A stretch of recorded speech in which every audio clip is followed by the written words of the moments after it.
Bagian kedua, konsep dalam Revit. Konsep working plane bagian pertama. Konsep working plane. Sistem modeling di Revit berbeda dengan software 3D lainnya. Kuasai prinsip dasar ini untuk menguasai software Revit. Semua elemen, baik 3 dimensi maupun 2 dimensi, pasti memiliki working plane-nya atau bidang kerjanya. Selanjutnya kita akan membahas prinsip dari working plane. Prinsip pertama, working plane adalah sebuah bidang datar, tempat di mana kita membuat suatu benda, dan bidang datar ini dapat dipindah. Bidang datar ini tidak hanya satu, tapi ada beberapa jenis, terutama untuk di dalam project. Antara project dan loadable family, ini memiliki prinsip yang sama. Working plane ini adalah sebuah bidang datar tempat di mana benda itu dibuat. Yang sering kita gunakan adalah pada saat kita masuk ke dalam project, itu terdapat level. Level adalah salah satu bentuk working plane. Jadi dengan bantuan level kita bisa membuat suatu benda di level tersebut. Contoh kita buat benda, pada saat kita buat tembok, itu levelnya kita tentukan, kita mau masuk level 1 atau level 2. Setelah itu kita bisa langsung buat wall-nya sesuai dengan levelnya di mana dia berbuat. Setelah itu apabila kita membuat wall line di level yang lain juga bisa. Jadi kita tinggal masuk ke wall, dan pada saat menentukan base constraint atau level, kita masukkan ke level 2 dan dapat kita buat di level 2 langsung. Itulah prinsip dari working plane level. Kita kenali ke dalam project, dan working plane ini bisa dibuat. Dalam hal ini, dalam project, kita sebutnya dengan level. Caranya, kita ambil dari elevation, east, north, south, atau west, yang penting elevation. Setelah itu kita masuk ke arsitektural dan pilih level. Dan langsung kita buat levelnya, seperti yang tertera dalam video. Setelah itu kita kembali ke 3D, dan proses pembuatan wall itu bisa langsung dilakukan. Langsung pilih wall dan tentukan base constraint-nya di level 3. Maka wall itu sudah terbuat di level 3.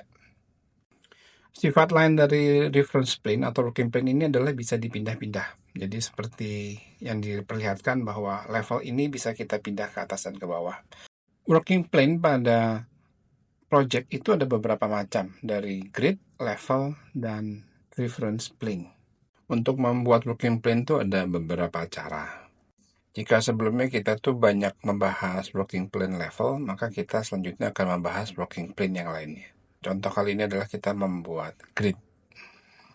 Untuk membuat grid, kita harus masuk ke floor plans atau melihatnya dari atas. Setelah itu ambil di arsitektur dan pilih grid. Setelah itu kita langsung buat grid seperti kita membuat garis. Perbedaan dengan level, grid ini tidak hanya harus satu arah, tetapi dia bisa membuat beda arah. Penamaan, secara otomatis grid itu sudah diberi nama, demikian juga dengan level. Level itu namanya juga sudah secara otomatis dibuat, tetapi tetap dapat bisa kita ganti sesuai yang kita inginkan. Contoh sekarang kita akan membuat benda di working plane grid. Caranya kita menggunakan in place, kita buat seperti ini. Lalu kita pada saat kita mau membuat in place-nya, kita mesti set work plane-nya. Pada saat work plane pilih pick name, nah di situ dia ada nama-nama working plane yang sudah kita buat. Kita pilih grid 1 contoh. Setelah itu kita bisa show untuk memperlihatkan grid aktifnya supaya tidak membingungkan. Habis itu kita bisa memulai gambar dan kita jadilah benda itu, dalam hal ini adalah extrude. Ini bisa dilihat bahwa benda kotak itu dibuat di grid 1. Dan apabila digeser maka sudah otomatis bendanya ikut bergeser.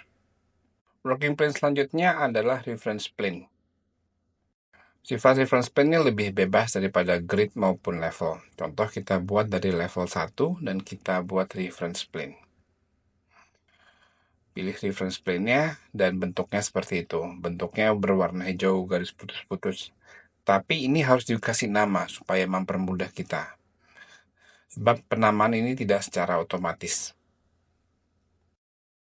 Penamaan pada reference plane itu penting karena reference plane ini apabila kita lihat di 3D atau di tampak itu tidak terlihat.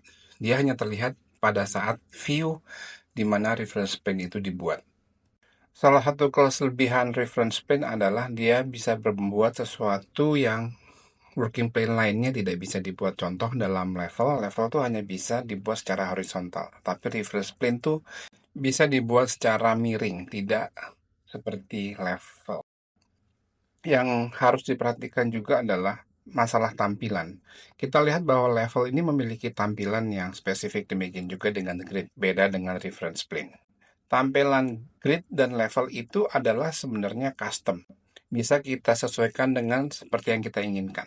Apabila bisa kita ulang bahwa terdapat beberapa working plane, ada level, grid, dan reference plane. Dan yang membedakan reference plane adalah dari samping dia bisa dibuat tidak sejajar seperti level.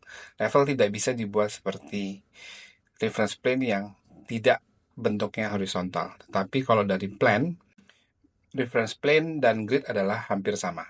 Reference plane tidak diberikan nama sehingga harus kita berikan nama secara manual. Dengan nama tersebut, maka kita dapat mendeskripsikan reference plane berdasarkan nama tersebut. Prinsip kedua adalah tiap benda ini memiliki work plane-nya masing-masing dan melekat pada working plane-nya.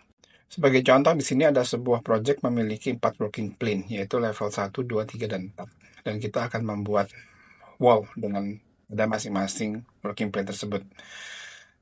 Pada Revit, pada saat kita membuat wall, yang pertama kali diminta adalah selalu working plane-nya, entah itu working plane, atau itu face, atau dalam bentuk lainnya. Tetapi yang selalu diminta adalah working plane-nya.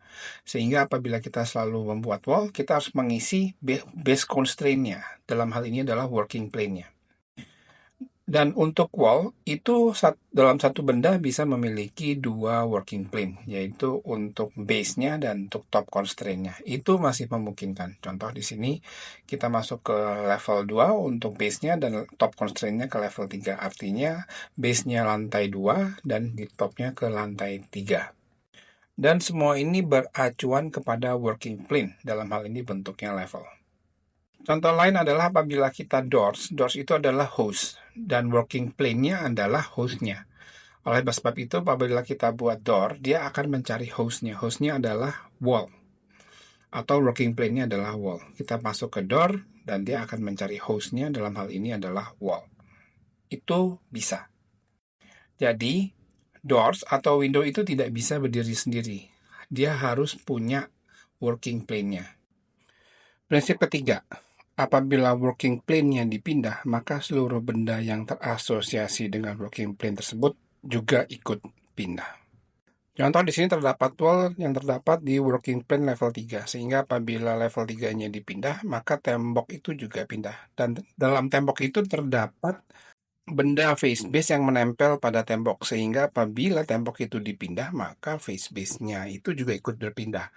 Hingga apabila working plane-nya dipindah, maka seluruhnya termasuk tembok dan benda face base itu juga ikut berpindah. Contoh di sini terdapat grid dan box itu menempel dengan working plane pada grid, sehingga gridnya dipindah, boxnya juga ikut berpindah. Kuasailah 3 prinsip besar ini, sebab prinsip ini akan berlaku pada semua benda yang terdapat dalam Revit.